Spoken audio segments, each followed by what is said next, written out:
como mi padre, que fue el que empezó su restaurante y que cuando se quedó con esto nosotros nos quedamos aquí. O sea, fue venir de la mili y quedarnos aquí.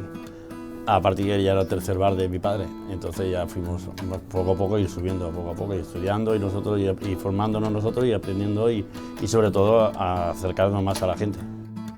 Me acuerdo, Jaime, que nos llevaba, tenía mi padre un almacén allá en la Glorieta, mi padre compraba bebidas y Jaime con una carretilla así de grande íbamos. Yo me acuerdo que no tenía fuerzas con las bebidas y Jaime, tú coge adelante y yo detrás, y luego él se subía.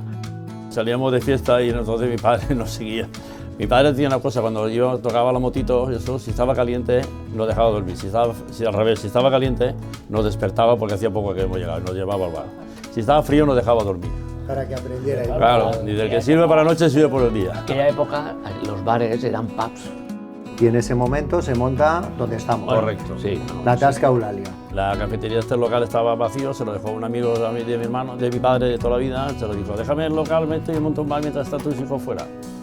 Y cuando vinimos nosotros, le pasó al bar y está, conforme estaba y se quedó. ¿Qué oferta hay ahora en la Tasca Eulalia? Hay producto de buena calidad, al precio de todos y producto de la zona. Nosotros cuando empezamos aquí, que se hacían platos por combinado, Y había una cocina como si fuera... Y se hacían bocadillos, se hacían para dar y vender. bocadillos. Era una cocina como si fuera de esas de camping gas. O sea, se cocinaba así y no te puedes imaginar la gente que había que trabajamos con una prensa así. Aquí hay clientes nacionales, del norte, de toda España, que tenemos clientes fijos, y vienen 10 días a comer y a cenar a la Tasca. O sea que es algo muy, bueno, que para nosotros es un honor. Y tú tenías varias anécdotas, ¿no?, para contar.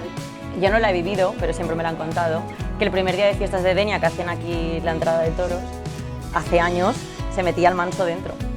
Frescura.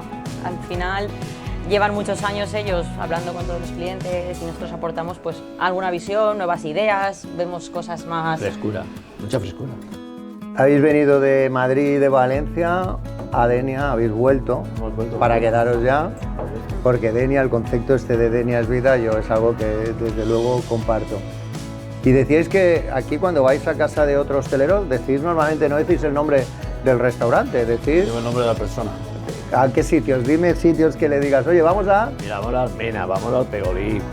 Como recomendación, ¿qué habría que pedir? Venga, Jaime, empieza tú. Yo el típico de los huevos Eulalia, que es el que más suele salir aquí.